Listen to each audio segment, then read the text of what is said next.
hall. We just want to make sure that folks have access to this information after tonight. And we'll also want to be sure that if you guys ever want to revisit any of this as well, that that's available to you too. So um, good evening. My name is Irene Gao. I'm the Executive Director of Courage California. I've been here for 6 years.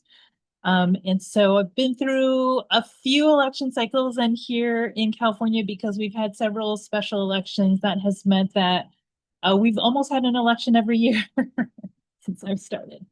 So very excited to have you all tonight. Welcome to Can't Stop Our Vote. This is our virtual town hall for first-time voters or for folks who know first-time voters in their life. So really quickly, Courage California, we're a statewide multi-issue organization. We're progressive. Our goal, amongst many other things, is just to try to make California a more progressive state. And so we do that in multiple ways, including in elections. We endorse and support candidates who are running for office, but we also try to turn out and register voters as well. We also do other work, including we lobby and advocate for bills in Sacramento at the state level. And then we also hold elected leaders accountable as well. So we have our Courage Score, which is our annual report card of state legislators. But we also do a lot of work behind the scenes. So we work a lot with partners to try to coordinate across different issue areas and across the state to try to get more progressive policies passed, get more progressive candidates elected, and just try to organize too as we focus on campaigns statewide. So I'm excited to welcome you to this town hall tonight and very excited because we're co-hosting this with some of our closest partners from around the state. So they'll get a chance to introduce themselves when they get to their sections, but I do want to give a thank you to the folks at iUnited here, represented by Sky Allen, Communities for New California here, represented by Montserrat Sanchez, Chispa, who's here represented by Boomer. And then I'm also really excited that we have a couple young and first time and a half, I guess, Juniper voters here as well to speak to you all as well. So really quickly, as folks know, I hope by now you guys have all received your 2026 primary election ballot. And you might have noticed there's a lot going on with it. Just for the governor's race in and of itself, it takes up a whole page because there's 61 candidates running for governor. But then there's also a lot of other races on your ballot as well. So this primary election, we have all the congressional races are up. So all 52 of our members of Congress are up for re-election. And then on top of that, we also have all state assembly seats and the even number of state senate seats. So there's 80 seats in the state assembly. All of those are up for election or re-election. And then there's 40 seats in the state senate and half of those. So as I mentioned, the even numbered ones are up for election and re-election. And then of course, there's a lot of county and local races and ballot measures that are there too. So in some ways, this is both a little bit like a practice run for the general election, which will likely have a lot more on the ballot. But at the same time, as folks will talk about, this is also just as important of an election because obviously what we choose and who we vote for this primary election determines who will be on that general election ballot. And in some cases, some of these races will actually be decided on the primary election ballot itself. But before we get into that, I want to thank you all. We're going to have a few speakers cover a couple different sections today. So we'll talk about the case for why it's important to vote in this primary election. We also, of course, want to cover the basic information about key election dates and just really good information to know for first-time voters. And then different folks on the call will share the research that we have for folks about voting in the elections. And then we'll also be speaking with a couple, as I mentioned, first-time and near first-time voters, folks who are also doing voter registration and voter engagement as well to give sort of their perspective and thoughts on voting for the first time too. And then, of course, we will have time towards the end for any questions that you have. But at any time, feel free to also put any questions that you have in the chat so we can make sure that we cover them. And so that way some of the speakers have time to sort of think about their responses as well. So let's kick us off. I'm really excited to introduce one of my close colleagues, Sky Allen, who's the executive director of iUnited. She's going to talk a little bit about why it's important to vote in this primary election and any primary election, but especially this one. So, Sky? Yeah, thank you so much, Irene. And thank you so much to all of you for making time. I know it is 6 p.m. on a Thursday evening or just an hour of your time if you're watching the recording. So thanks for trusting us with it. And I hope that you find this valuable. So to start, I'm curious who here has heard the phrase voting once every 4 years. Might can get an emoji or a comment. Anyone hear that before? Yeah. At least one of us, a couple of us, I'm seeing that come in. I appreciate that in theory, but also we have elections all the time. If we're gonna have a phrase like that, we should at least say twice every 2 years because we have more than just November elections, and more than just November elections matter. And that's part of why we're having this discussion, right? Okay, so some people said maybe. Has anyone ever heard the phrase voting for the lesser of two evils? What about that one? Is that something that we're familiar with? I think some people say they've heard that. Oh, I'm getting more. I'm getting a lot more around that. Yeah. So something that I think those things are connected in a way that actually doesn't serve us. So if we're only voting once every 4 years, that's usually to say we vote during the November presidential election, where we've got one Democrat, one Republican, and maybe some people that don't identify with the parties for most of the things on the ballot and some propositions, right? But there is almost always an election that happens before that November election, the primary election. For us, it's either in March or June most of the time.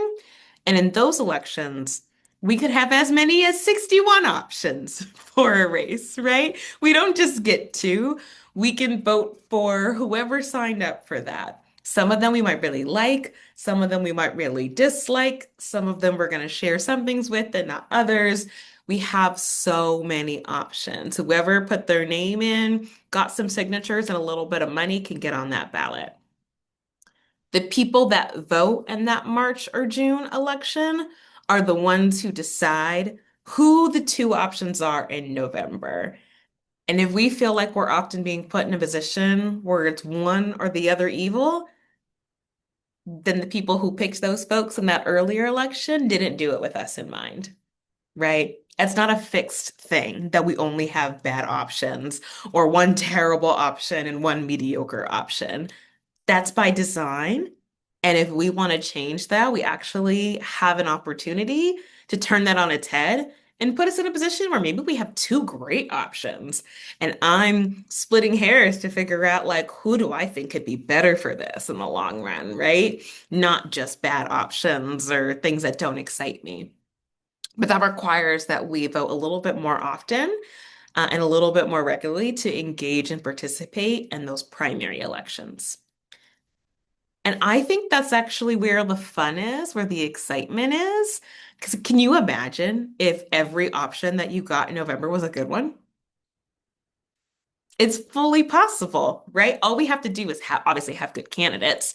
Um, but we can choose who those candidates are. And there's lots of agency there if we lean in and look at those primaries as an opportunity. A couple other things about primary ballots. To what Irene shared earlier, there is a good amount of stuff on that ballot. But if you're used to voting in November elections, or you've heard about people voting in November elections, you'll find this is actually a much shorter ballot. So it actually generally doesn't take as much time to go through because there are less things on that ballot. So most cities, most school boards, Most of the propositions aren't on these ballots because it's really designed to narrow these races where that has a lot of people in them to less people in them. So you have an opportunity to research a couple races, and figure out who you want with that so that you have good options later, or you get a say in who those options should be for later. But you actually don't have to go through pages upon pages upon pages of research, because there's only so many races. And because we have this culture where less people participate, the ones that do get so much more say. So there's actually a pretty meaningful participation gap between who participates in these primary elections and who participates in general elections. I'm not talking like a couple hundred people. For my community, for example, there was one year where we had 26% turnout in the entire county in the primary election, and then 70% turnout in the general election. That's a totally different electorate. And if we go even deeper, the people who always vote in those primaries are usually older folks, wealthier folks, oftentimes more conservative folks, people with higher education, sometimes people with greater access. And that's fine for them. But if they're the only ones who get to make these choices about who the best options are, and then everyone else who votes across different economic places, across different races, across different ages, if we're only or majority voting in the November elections, then we are really limited in what we get in how we pick who's going to serve in all of these different roles, right? So all of these things just kind of build on each other, and it's why we believe that even elections like these are so important, regardless of the year, because there's so much power left on the table by not being in the conversation. All of that being said, all of that being understood, cool. And now we add in the fact that we have a governor's election in California, and it is wide open. There are so many candidates this year, and they have so many opinions. They're all over the map. And come November, there will only be two options. We go from 61 to two. The only way that you get an opportunity to decide who those two are is to fill out a ballot and get it to your county no later than 8 p.m. June 2nd. That's it. Now, there's all sorts of ways to fill out that ballot and get it to them. You can fill it out at home and put it in the mailbox. You can fill it out at home and put it in a drop box, which are like little stations around your community. They could be by your library, your city hall, grocery stores. They're in different places in different areas. You just pop it open, put it in, close it, and it's done. There's a text function you can sign up. There's a "Where's my ballot?" Thing that you can sign up to track your ballot so that you still know that it's going to the county, even if you didn't physically drop it off. But if that makes you uncomfortable, you can fill it out at home and take it to a polling location to put it in the box, or you can just wait for election day and election weekend and go and vote in person and fill it out there, right? All of that's available to you. So we try to make it as easy as possible to participate, but the only way you get to choose governor, lieutenant governor, insurance commissioner, controller, attorney general, et cetera, and state legislature, state senate, state assembly, oftentimes our county board of supervisor, sometimes county board of education, for some of us, city council.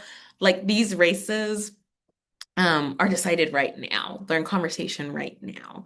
So there's so much on the table. There's so much juicy stuff, and there's a real opportunity to put our community in a different direction if we participate in the conversation that's happening right now and we don't wait until October to see what's going on.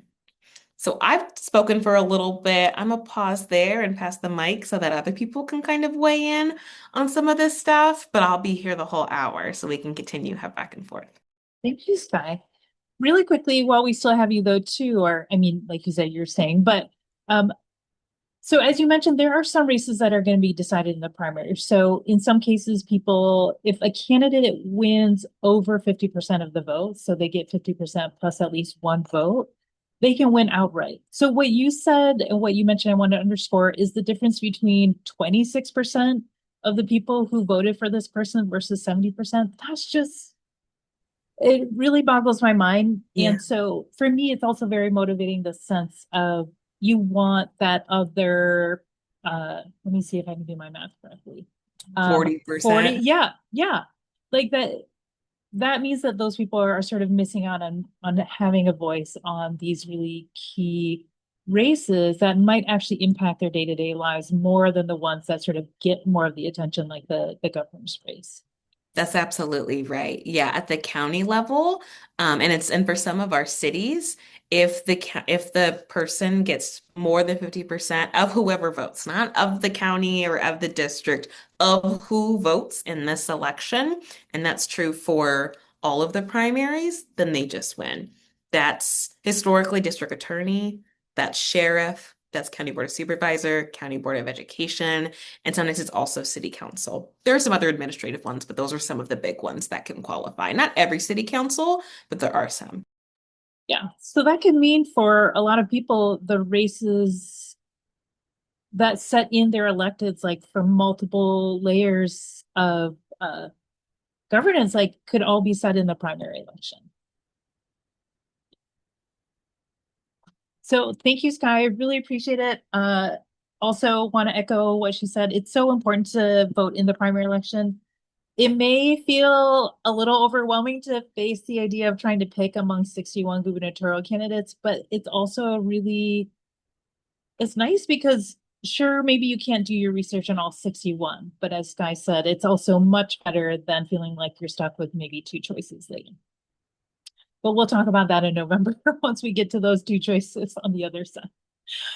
So thank you, Sky. And I want to welcome Monse from Communities for a New California. She's going to talk about some of the key election dates and information that first-time voters and really all voters should keep in mind for this primary election. Welcome, Monse. Yeah, thank you, Irene, and thank you, Sky, for setting me up. I did want to reemphasize like the importance of primary elections, and just unfortunately how sometimes people don't turn out to vote because they forget or they just don't realize that they're happening. And as Sky mentioned, like some of these positions, if there's just two candidates, it takes is 50% of the vote plus one. So maybe just one person voted for this extra candidate, right? And they are automatically win and they become your sheriff or your county district attorney. So some of these could be, decided by just one person voting for this official, or just like a couple hundreds or maybe even thousands. So it's really important to come out and to vote. We have many options to do so, but before that, right, you have to be registered to vote. So if you haven't registered to vote yet, that's totally fine. In California, you still have time to register to vote. The deadline is on May 18th. But if you happen to miss that deadline, that's still okay with us. You could register to vote by same day voter registration, which means that you can still register and vote in person. After this deadline, you could either do it at your elections office, at a polling location. And all you really need to register to vote is you have to be a US citizen, a resident of California, be 18 years old by election day. So some people actually like to pre-register to vote. If like they're 17 and they know that they want to vote, they could pre-register. And if they're 18 by election day, they get a chance to vote. And lastly, just one of the prerequisites is to not currently be serving a state or federal prison term or a felony conviction. The items that you typically need to register are you would need like a California driver's license or ID, and you need like the card numbers. So, we all have a specific identifying number on our driver's license or an ID. That's the information that you would need. You would also need like the last four digits of your social security number and just your date of birth. There are other ways you could go to the DMV. The DMV gives you like the option to register to vote. They give you the form and you're able to do that. You could register online. And if you're not sure if you're already registered, you could check your registration status online through the California Secretary of State website, which is, let me see, sos.ca.gov. I've been having to memorize that very often, so I think I recite it probably in my sleep. Or you could actually call your county elections office, right? So just calling, looking up your county elections office, giving them a call and asking, hey, I have a question. Like, I wanted to confirm if I'm registered to vote. Sometimes it's a little daunting to call offices, and don't be scared. These offices are there to help you. There's like services that they have, and they should have the answer for you. If you lose your ballot, you could call your county elections office as well to request a new one, or you could go in person and just ask for one there. So if you lost it, if you're not registered to vote, you have the resources available. There's also hotlines that you could call as well. And I do want to plug in one right now. So one of our coalition partners, Move the Valley, has a nonpartisan hotline for voting support. Um, there's a Spanish and English hotline. The phone number is 559-912-7551. There's a Punjabi and English one. That's 559-912-9624. And there's a Hmong and English one. That's 559-912-8122. So if you ever need any support, feel free to call those numbers and someone will answer and provide that hands-on support for you to guide you through the process. Um, Another thing I wanted to talk about was voting by mail. So we're definitely encouraging people to vote by mail, but we are encouraging folks to send in their ballot by May 26th, just to ensure that it arrives on time and it gets counted. If you mail it after May 26th, it might not get postmarked on time, especially if you live like in a rural area where sometimes, there's like USPS delays. Like I know my aunt, she lives in a rural area, and sometimes like her mail gets like left behind, or she doesn't have like any mail. So I always remind her like just turn it in before May 26th, or like I could take you. Like let's go to the elections office and drop it off. Or you could also go to the post office and get it postmarked that day, just to make sure that it's marked and it's stamped that it says that it was delivered on that day. Starting on May 27th up until Election Day, which is June 2nd, you could drop off your ballot in person at an official drop box, a vote center, or a polling location. And you could definitely look up in your county where those locations are. Typically, the drop boxes are around like very populated areas, so like a school near a park, and it's a white box, and so it's super easy to identify, and it's like bolted onto the ground, so it's super secure. But if you don't feel like you want to drop it off there, again, you could drop it off at a vote center or a specific polling location. Lastly, I did just want to share that every election matters, and your vote helps to decide who represents your families and communities and neighborhoods on the issues that you feel are important to you. So I definitely encourage everyone to go out and vote down your ballot, right? Like we mentioned that there's like a governor's race, and that there's like 61 candidates, but even like the small positions that you might overlook because you haven't heard them on the news are still very important, right? Sometimes those are the ones that impact your families the most. And so I highly encourage you to research those candidates and see which one really aligns with your priorities and your family's priorities. Alrighty, I'm gonna pass it over to Boomer so he could share a little bit more information. Really quickly, Monse, I had a question for you. How do you Mhm. usually vote? And how do you encourage your family members to vote? Yeah, so I always wait till last minute. Like I'll fill it out and I'm like, I'll put it in the mail. And then I'm like, oh my gosh, like, did I put my ballot in the mail? And so what I actually like to do, there's a school in my neighborhood and they have a drop box. And so what I'll do is my brother and I will go on a walk and we'll drop off our ballots. And it's so fun because I get to do it with them. And so if you're like, it's your first time, do it with someone you know, right? Like do it with your bestie, with your mom, your dad, your cousins, like have it as like it's a cool thing to do together, right? Like you guys are making your voices heard and you're doing something to impact your community, yourself, and your families for better, right? So yeah, I definitely encourage everyone to go out with someone that you know. And I love to get sweet treats after. So my brother and I will like walk and drop off our ballots. And then there's like a coffee shop around there, and then we get like a coffee and we get to like just talk and Oh, enjoy it. cool. So definitely do something exciting after you drop off your ballot as well.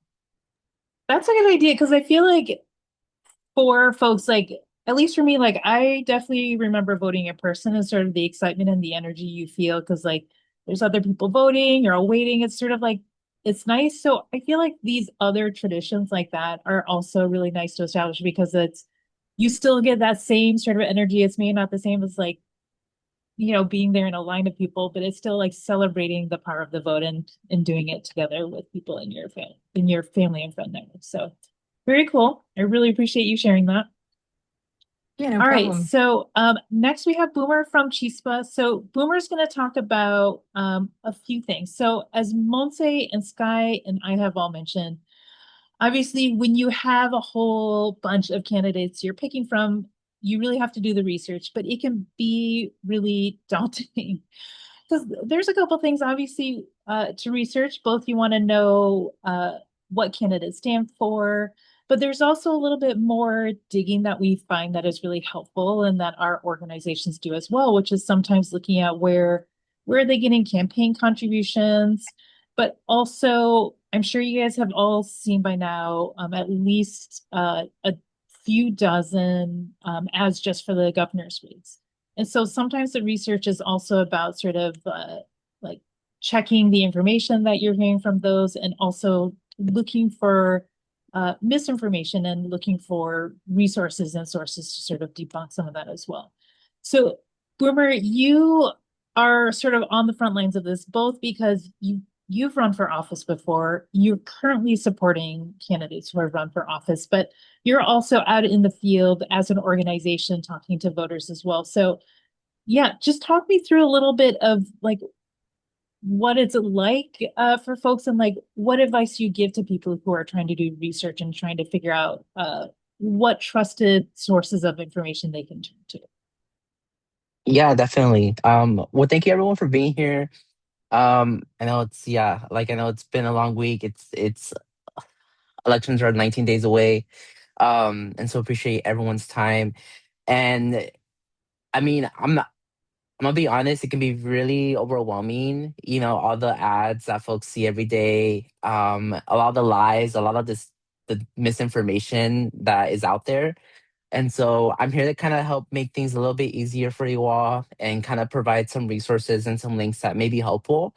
Um, Maybe because I think it's really important to first realize, who is funding a lot of these messaging and messages, right, in terms of these candidates.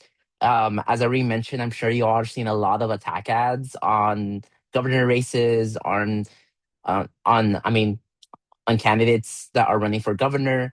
Some may be true, some may not be true, but also on a local level. I'm sure folks have been seeing local ads on some of their local candidates that are running for either state office, for Congress, etc. And so some of the research that I like to do, and we have an example that we'll show later, but there are a couple websites that I found helpful in terms of really finding out information in terms of who is donating to these candidates, um, and also just information about who these candidates are. One of them is Ballotpedia. And so Ballotpedia is a really good website that kind of shows and highlights a little bit of everything, in terms of who's running for office. It does require, well, not require, but it provides an options for candidates to complete a questionnaire. And so you can see like side by side in terms of how candidates are responding to specific issues around like climate change or criminal justice, or around like housing. And so that's like a great tool in order to really see, what candidates are responding to, not just on the local level, but on the state and federal level. There is Open Society, which is basically like a database where you can search in terms of money in politics. This allows you to track money in terms of who is giving to candidates running for office. Um, Also around like committees themselves. And so you're going to be seeing a bunch of these committees that have been open. So like Housing for California or things around that.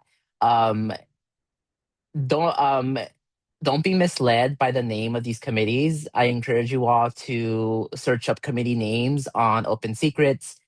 There's also the California Secretariat website, um, which folks can search as well in terms of um, these independent expenditures and things around that.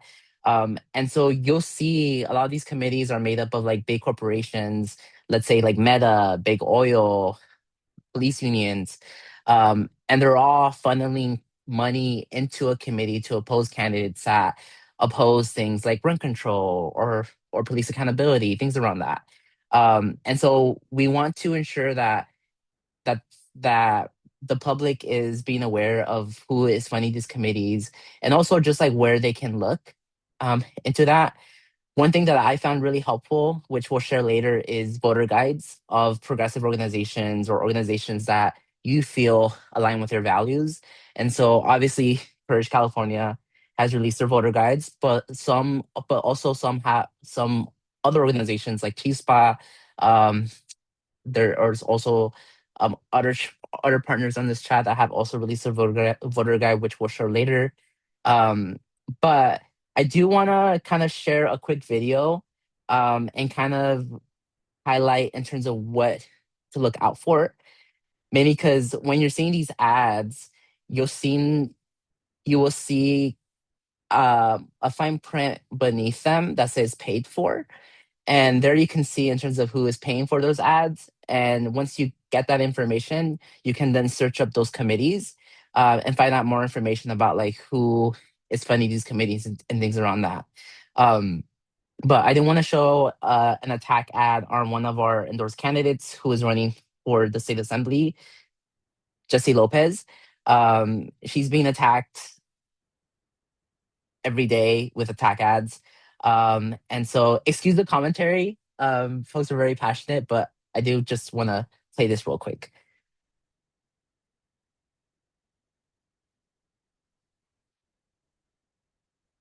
I don't know if the audio is playing.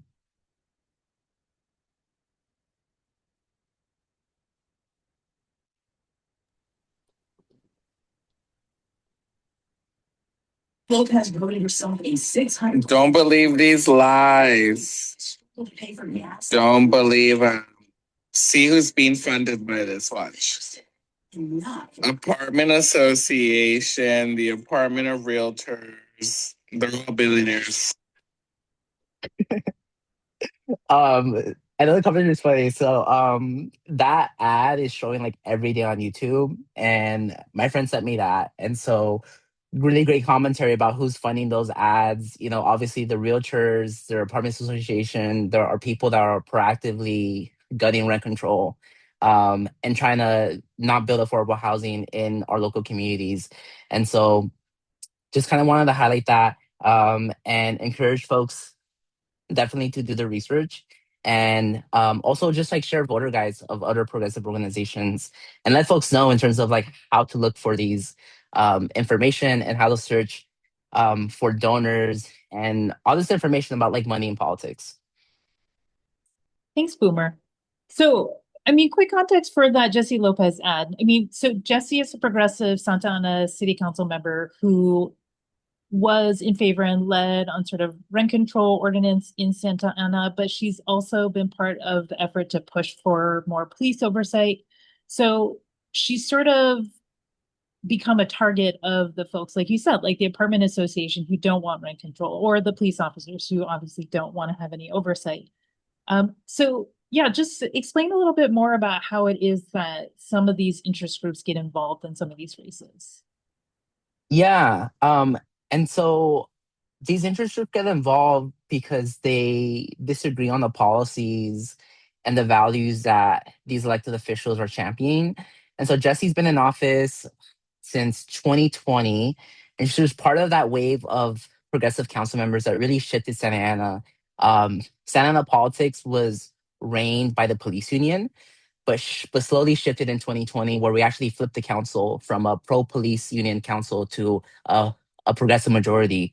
And since then, we've been able to pass things like police oversight, rent control, and that really pissed off these like corporate special interests, where we've seen police unions and apartment association team up, combined, and partner up to attack candidates We're in a very bipolar district, very bipolar city, very bipolar district. And Jesse has constantly won. She faced a recall a couple years ago that was led by the police union and the apartment association, and we defeated that recall. And so we're used to kind of these lies against Jesse. And I think the good thing is that the community knows and trusts her, maybe because they've seen the work that she's done. They've seen her defeat the recall. They've seen her pass like rent control, police oversight.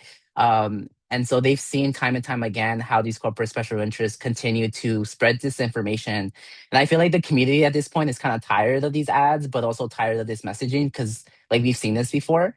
And so they're spending at least $3.5 million against her. And that just shows Oh my how gosh. scared they are of a progressive councilwoman moving up the ladder, um, and representing working class people and not these like corporate special interests. And so, yeah, and so that's kind of why they're spending hard against her because she's been winning and she knows what she's doing, and they're terrified of her. I didn't realize it had totaled up to 3.5 million at this point. It's so, to me, it boggles my mind because, yeah, I mean, it's so funny how corporations don't want to pay taxes, but they will more than happy to like spend and burn money this way.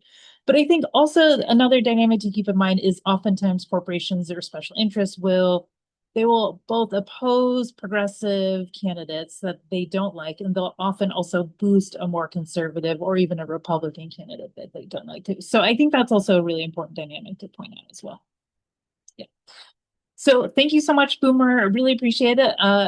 Again, it just takes a little bit of research to find out sometimes who's behind those ads, but it definitely is really important to have a very skeptical eye because there's always somebody interested in it, whether it be a campaign or a candidate or what these special interests like law enforcement or apartment associations and real estate. So thank you, Boomer, and thank you for that work. And now I want to turn us over. So in the interest of time, I want our partners to share their voter resources in the chat. So as Boomer mentioned, all of our organizations do work on elections, and it spans things from sort of like more nonpartisan voter registration, voter turnout, and then some of it moves towards the more political. So I think actually all of us endorse candidates. We actually do field and digital work in support of our endorsed candidates as well. And so we all have different voter guides and different voter resources. And so I'll have CNC, United, and Chispa share those in the chat. And if there are other resources out there that you have found really helpful too, please feel free to share them in the chat as well. All right. So with that, I want to bring on Juniper. So Juniper is a student at American River College, and she is also an advocate for youth participation in democracy. She is an intern at the nonprofit Health Center, and she's worked on the development of the Shake the Future Up initiative there to engage young people in voting and other civic processes. But I think also, Juniper, you and I were talking too, you were a first time voter in the Prop 50 special election. So it's sort of like, um, it's always like a really great warm up election because there's just one thing on the ballot. Like there was a lot of money spent on both sides, a lot of misinformation, a lot of different messaging, but at least it was just sort of one thing. So I'm excited to hear from you about how you're thinking about approaching this primary election. But first, if you want to just quickly introduce yourself, talk a little bit more about your background and how you got involved in doing voter engagement work, even before you yourself were able to vote. Yeah, for sure. Thank you so much for the introduction, Irene. Yeah. So she already shared that I'm a first year political science student. I'm at my local community college. I got involved through with California Center for Civic Participation around this January, and I've been helping them develop their STFU program. I got involved in that because I personally value civic engagement very deeply. I was fortunate enough to grow up in a household that made me very politically literate, And so, especially during around 2024, the presidential election, I started to be a lot more active civically. And ever since then, I've kind of noticed that youth, and in particular, minoritized groups of youth, are underrepresented in our politics. And so, a big thing for me became trying to get a little bit more involvement out of those groups whose voices have historically been silenced. And so that's how I became involved with them. Um, yeah, that's my story with that. Um, Well, so obviously you're talking to a lot of people who are also thinking about voting for the first time or maybe have just started voting. Um, Tell us a little bit of like when you have those sorts of conversations with folks, what are you hearing? Like, what is it that is motivating people to vote? How are they planning to vote? And yeah, how do they feel about this particular election or elections in general? well, it kind of there's many youth who are very interested in voting and very interested in civic participation. A lot of them do not, like by no coincidence, tend to come from backgrounds who have higher education, who have a little bit more stability, and who have time on their hands to understand our civic process because it can be kind of convoluted sometimes. It can be hard to work through, hard to understand.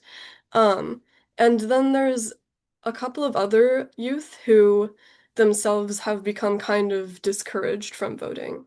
And this can happen for a lot of reasons. I think personally, growing up throughout all of the chaos that was happening in 2020 through 2024, the first Trump term as well, I think that a lot of us became very used to politics being divisive and also kind of a fight to maintain our own identities. And that kind of ended up, in a way, really pushing us towards either embracing politics fully or just choosing to shut ourselves out of it because it can be really difficult for youth, I feel like, who grew up in the same situations that I did in this political chaos to really want to engage with that because it's so painful for a lot of us.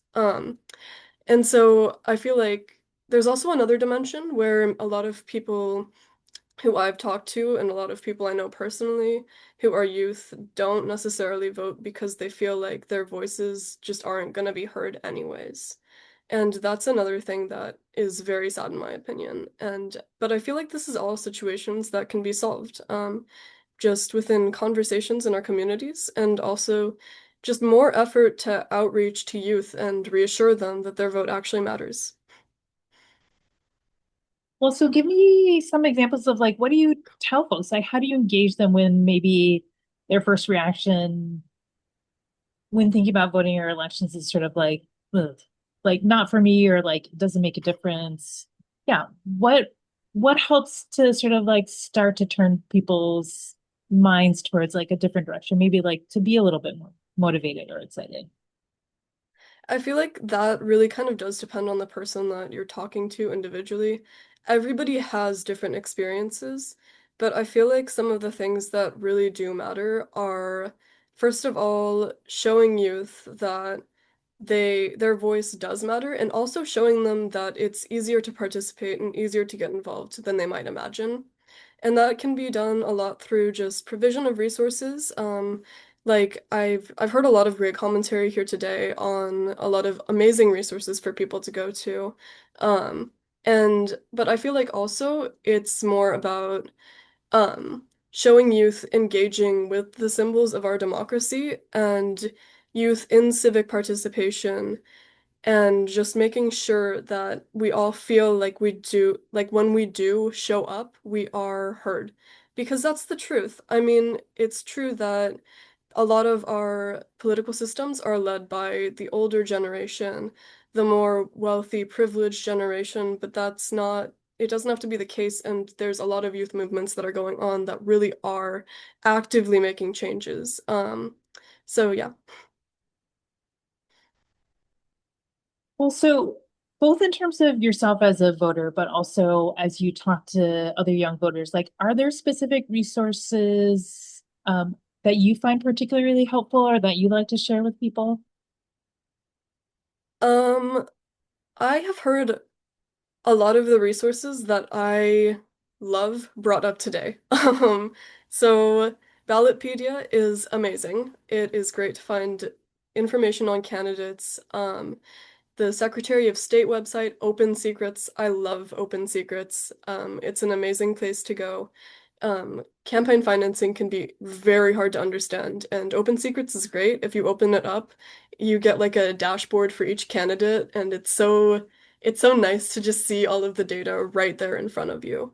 Um, and then outside of that, I do want to mention that I heard Boomer was talking a lot about trying to figure out what's misinformation and what's not.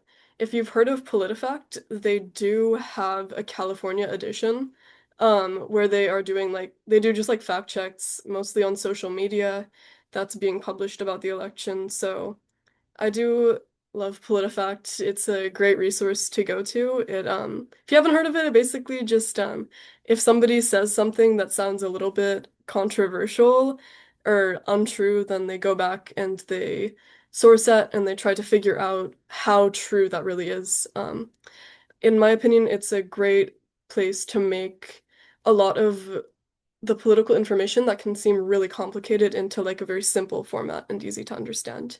Outside of that, I do want to say this isn't necessarily voting related, but youth who want to get involved civically, you are allotted 1 day out of high school by state law to be civically engaged, and that can be a lot of things, including being a poll worker. And if you sign up to be a poll worker, you can also get money. So it's a great opportunity, especially if you want to learn a lot more about the civic process. Just be a poll worker, get yourself out there. I have friends who did it, and it's tough work, but it's very rewarding. So, Wow, that's like extra credit, civic engagement. I really love that. I will say I'm gonna do it and then I haven't, but one of these days I will see. Well, so one last question I have for you, Juniper, and then we'll open it up to any questions. How are you feeling about this election in particular? Are there any specific races that you're excited about, or yeah, tell me more about how you're feeling about this one. well, personally, where I'm located, we have so when the redistricting thing happened with Prop 50, my district got a little bit mangled, but I'm kind of excited about that because it means that we have a chance for a fresh candidate. And my district, we've had the same person being our representative for a little while, and he's not very effective in my opinion. So it's great to see that race has opened up. And so I'm excited about that. Um, the governor's election is stressful, but it's kind of cool to see just the diversity of opinions that's going on there. And I feel like in a convoluted sort of way, just the fact that it's so messy has gotten more attention and gotten more people to pay attention to primaries. And so in it does it's a mess, but it keeps people here, and that's what we want to see in a way. So there's a silver lining to everything. And yeah, that's mostly those are the two elections that I've been following the closest. So Great. Thank you, Jennifer. I really appreciate it.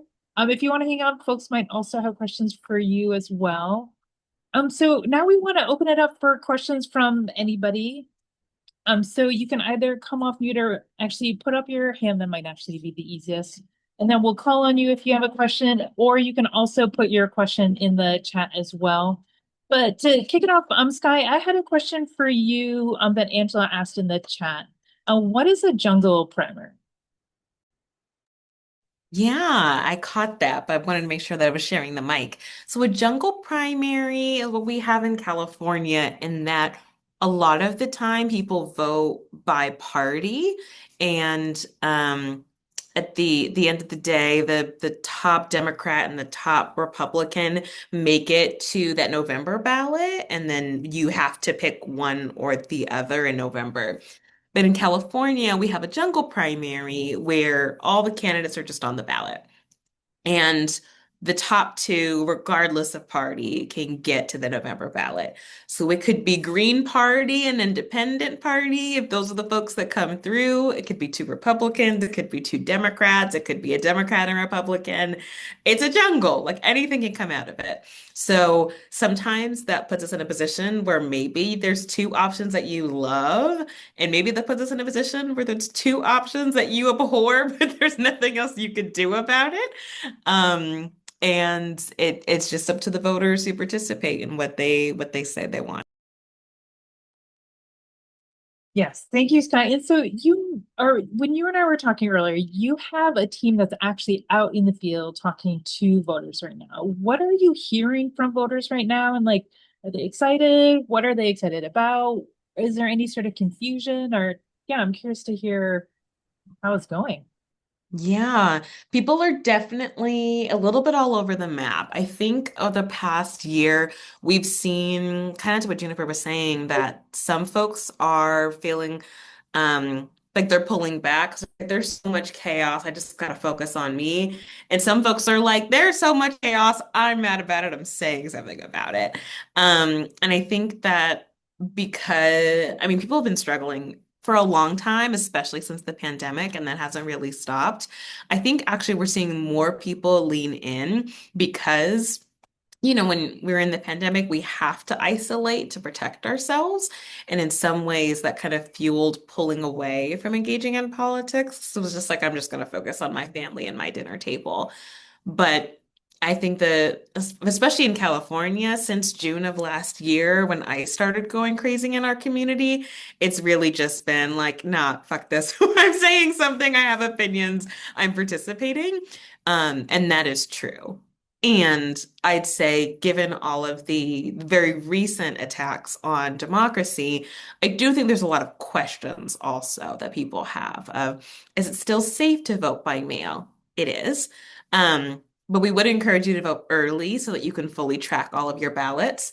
Um, do I need to bring my passport with me in order to vote? You do not. None of the rules around voting in California have changed. So you will vote in the primary or in the November, like any other election. And for you all, if this is your first or you're trying to invite someone to vote for the first time, um, fill out the ballot that was mailed to you or go to a place nearby you that you can access. Just be in line no later than 8 p.m. June 2nd, and you'll have the opportunity to vote. Even if you get there at 7:59, you will be able to vote. It's okay if you leave the polling place after 10. Just be there before 8.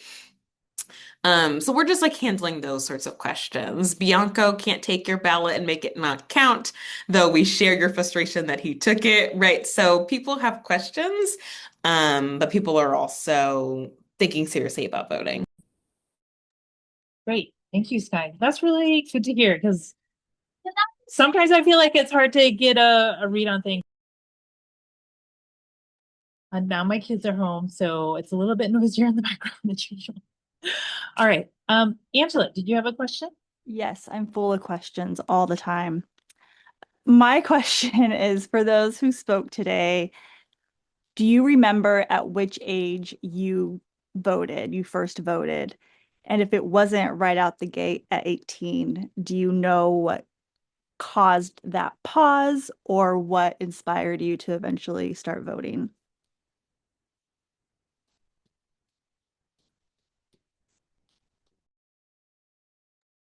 That's specifically for me or for anyone? Anyone, but I'd love to start with you since you're there. That specifically got me to vote. I turned 18 in 2018. No, 2014. Squeezing at my elections. The first election that I like participated in as an organizer was 2018. But I took my birthday's in September. So I am a Black woman and I know that I didn't always have, people like me didn't always have the opportunity to vote. So um I wanted to vote to honor that legacy. And then I quickly found out that it was one of the lowest voter turnout elections in many, many years. And that's kind of what motivated me into organizing that. And then that kicked off the presidential election going into 2016. So that was kind of my origin story. Guy. I had a different experience than Juniper. I grew up in a household where we didn't talk about politics, and so I did not know until well into adulthood what party my parents even were registered.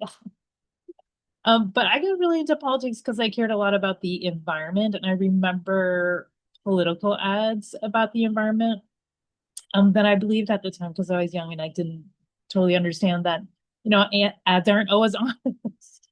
So I am much older. I turned 18 in 1996, and I remember voting in the presidential election. And at the time, of course, presidential elections have a lot of attention. Usually by the general election, there's a really clear difference between the two candidates. And so for me, it was just exciting to feel like I could finally have a voice in this. Uh, Boomer, I'm curious to hear your. I'm trying to. Oh my God, I'm so bad. I'm trying to remember because I turned 18 in 2013, but I grew up in a household where my parents they couldn't vote because they were immigrants, and so voting was never really like a thing. And so it wasn't until I went to college up at Berkeley where um I think I registered to vote for the first time. Um, and I'm trying to remember if it was the um 16 election, to be honest, because like I there wasn't any sort of local elections that kind of stuck to me because I was a student, right? I was a student, so I think it was like 2016 where I really did vote. But yeah, so I mean, it wasn't until I went to college that I actually um registered to vote and voted for the first time. Well, I'm curious to hear your story about this too. Yeah, thanks. That's a great question. I want to say I turned 18 in 2015. Um, my parents also couldn't to vote. They're immigrants, and so I think I've always felt like the sense of responsibility of voting for them and like for my parents, for all my loved ones, and like I say this story all the time of I hunch myself a little because I feel like I carry my family with me. And so that was probably the reason why I started to vote. And I think I don't remember if I did vote in that like off presidential year. But I do remember like sitting with my parents and like filling out my ballot and then mail and then whenever I got to vote for the first time. So I do remember like filling it out around them and it felt really cool. And then obviously now like my brother turned 18 this past January, and so I was able to see him vote for the first time and well we just walked our ballots to the drop box. It was really cool to see that experience of like, surrounding yourself with people that you love. And so again, I think that's why I really emphasize the part of like doing it with someone you care about and that, you'll have a good experience with. Well, so Monte, with your brother, I'm curious, was he like really pumped up about voting, or did you have to like really work at him to like get in your ballot? Like, this is really important. Yes. So my brother, oh my gosh, like I feel like we're total opposites sometimes. Like he cares, but he'll be like, he's kind of that like disillusioned Gen Z guy where he's like, whoa, what's the purpose of it? Like everything's like, and like I'm telling him, and he's like, I hear you, but still, like I need to see action. And then so I think that's something else that, I want to talk about is like voting is a first step because like we'll vote these people into these offices, but we also have to hold them accountable afterwards and continue to advocate for the things that they prioritize on the campaigns, um, and making sure that they follow through on what they told us, right? And so I think that was something that really worked on my brother, where he's like, okay, like, so we have to do some follow up. And I'm like, yeah, like it's not just like voting, you're done, everything's going to be perfect. Like you have to continue to do the advocacy right after election day, and just continuing to hold them accountable, and making sure that like your voices, your voice, and like our entire neighborhood's voices are heard um after election day, right? Because advocacy isn't just on one day, it happens year round. And that's why we do year round organizing as well, because we know that it's just not on one day. Yeah. Irene, can I add something to that? Yeah, please, of course.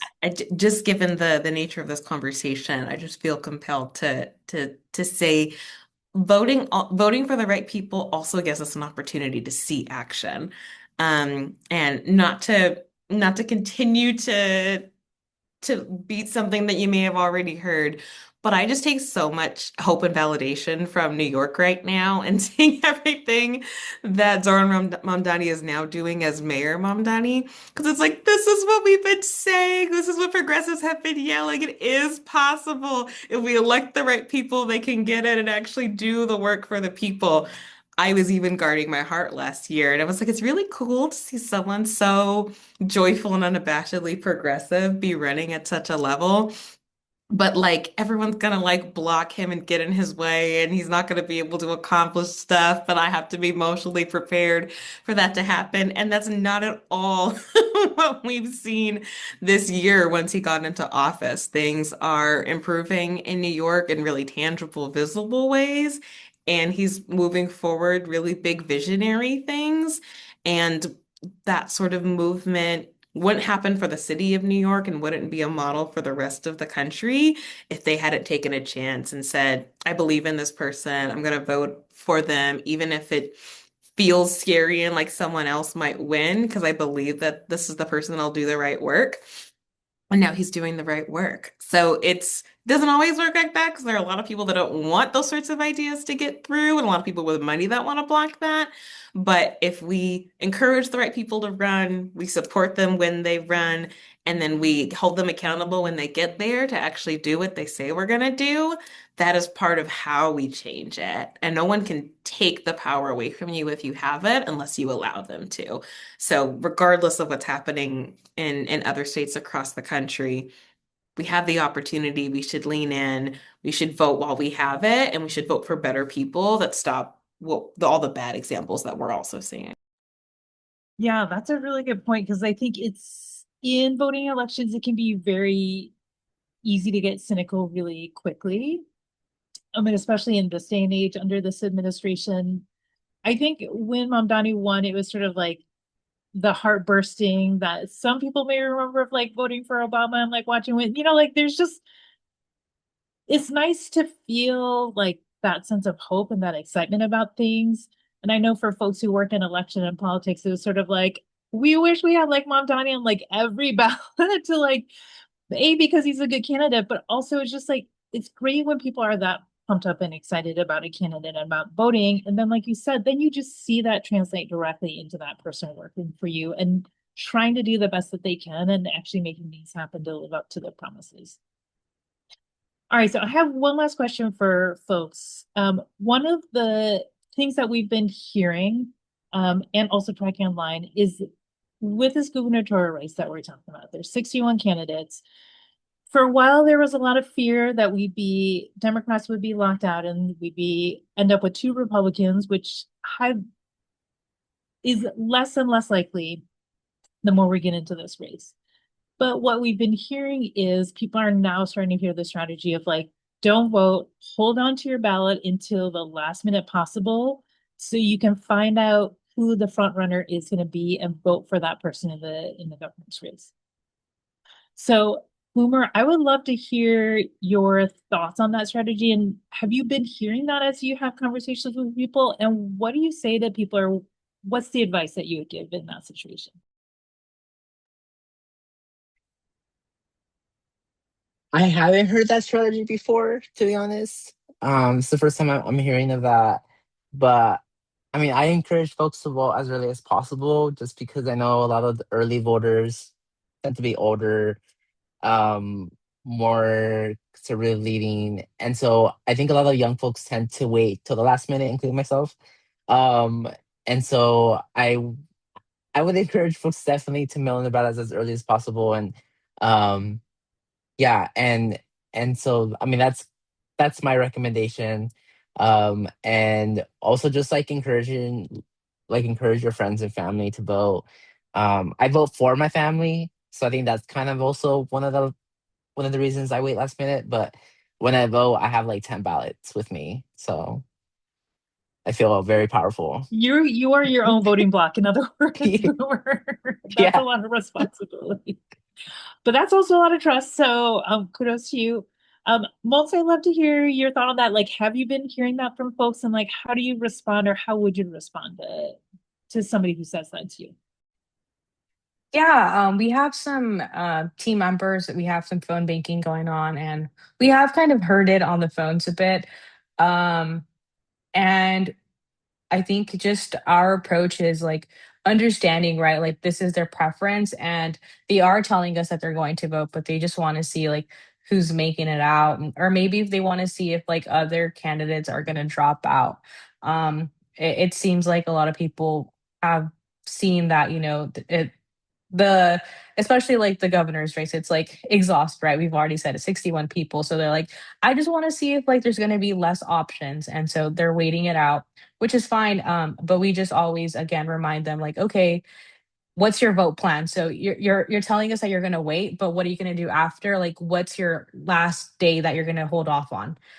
And then if it's like, let's say if they're telling us that we're going to wait till like June 1st. Okay, so are you going to drop it off? Are you going to go in person?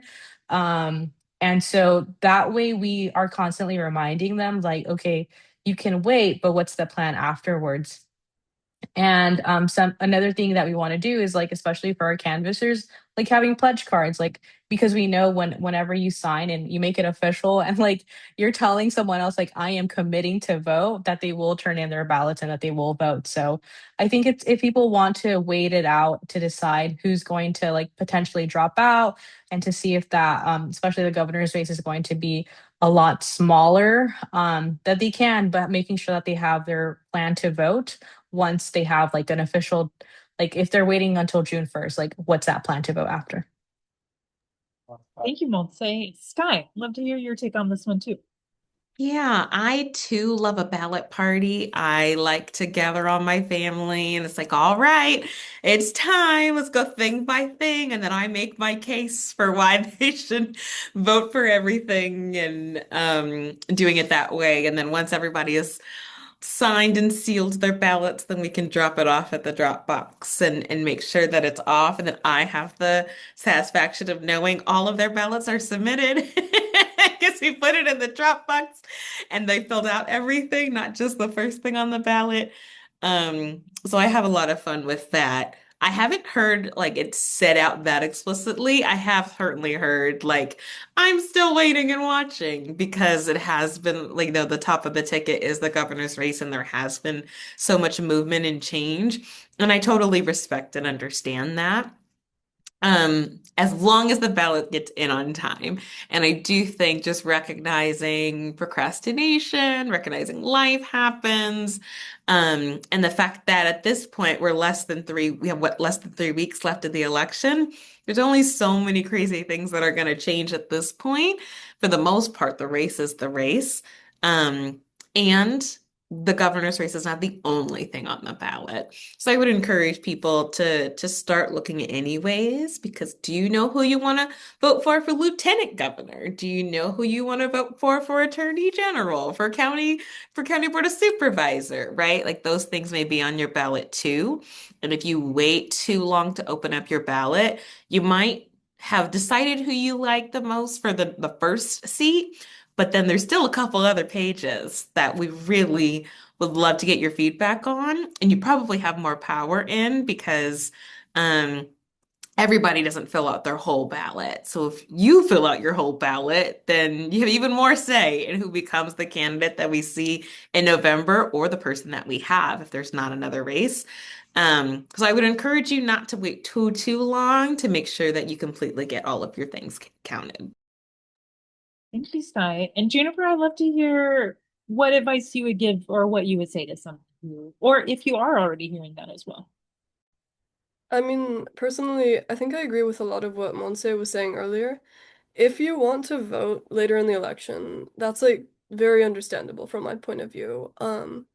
I think that, however, if you do want to do that, have first off, have like a short list maybe of gubernatorial candidates to vote for, just so that you're not getting to the last minute and you're indecisive. And second, have some sort of contingency plan. Because things happen, life happens. And also just understand that when you're waiting to vote to see what is going to happen with the rest of the candidates in the field, especially if you're looking at like the more popular candidates, like the top 11 or so that we have. Um, when you're waiting for other candidates to maybe drop out or endorse somebody else, then you are kind of waiting for other people to make the choice for you. And you do kind of have to recognize that and balance that out with the practical idea of whoever you're going to vote for being on the final ballot in the end. And it's definitely, I feel like, a fine line to strike. But what I can say about our race right now is it does look like we will have some kind of Democrat on the ballot. So Chad Bianco's getting less popular, it seems. So just something to keep in mind for voters out there. And yeah, Thanks, yes, thank God. Juniper. Yes, I know. Oh my gosh. Sky knows so much about Chad Bianco because he is in her region, and so a lot of front seat politics. So last thing I'll say about that too is so I encourage folks to vote sooner than later too. So a couple things too.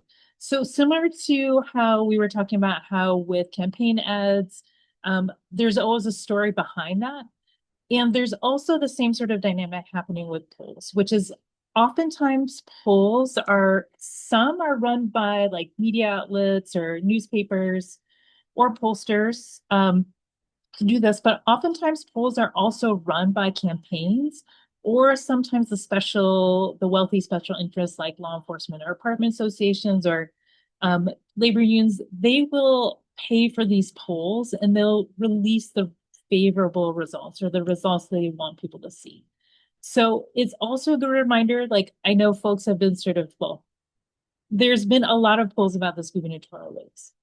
There's been some sort of trends on some of them, but there's also some pretty noticeable differences as to what the numbers are.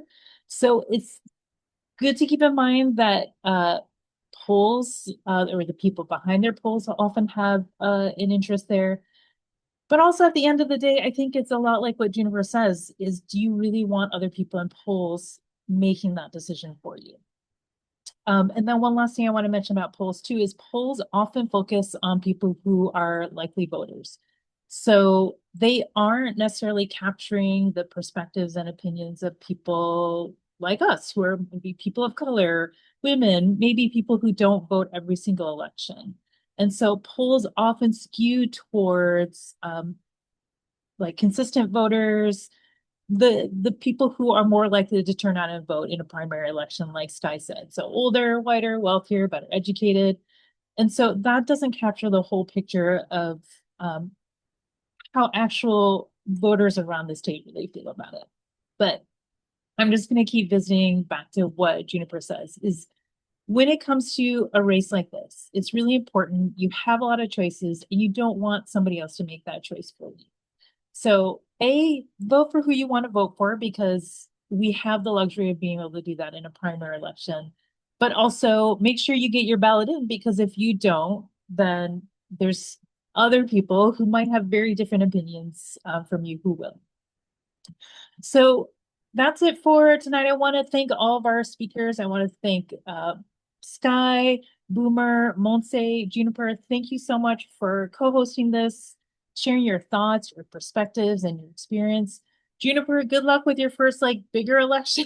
I love that you're going from a one item special election to a primary election, then a general election, all within the space of a year, which is sort of like Well, I mean, as I mentioned at the top of the hour, like that's sort of California elections. We have a lot of special elections and there's always something happening there. So I encourage you all to follow these different organizations. We are all trusted resources, both for just regular voting and election information, but also digging a little bit deeper into some of these races and some of the candidates as well. And then, of course, get in your ballots by June 2nd. As Montse mentioned, with the Postal Service, the way it is, if you're planning to mail in your ballot, mail it in by May 26th. And then if you are going to be returning your ballot anytime after that, please be sure to vote in person or to drop off your ballot at a ballot box or at a voting center. So with that, good luck, you all. Thank you all for joining us tonight. We'll be sharing this recording afterwards for folks to share and revisit. Fingers crossed. Last warning is in California, because we have so many people voting, it takes a while for us to get our ballots counted. And so we won't always see a whole lot of results right on June 2nd in the evening, like in other places. It may take a couple of days or even a couple of weeks on some of the bigger races like the governor's election. But it's worth it. That means your vote is going to be counted and that these are secure and protected elections. So we encourage you guys to vote. Thank you all for showing up. Vote. Encourage other people in your life to vote, or in Boomer's case, maybe, help 10 other people in your family vote. That way your choice can actually go 10 times as far in your family and friends network. But most of all, too, keep your eye out. Obviously, we have a general election coming up on November 3rd. And that's got a lot riding on it as well. So our hope is to have another town hall. And for many of you, if you come back, hopefully that will be the second. Good night. Good luck. You have, as many folks have mentioned, 19 days to get your ballot in for sure. So thank you all. Good night. Happy voting.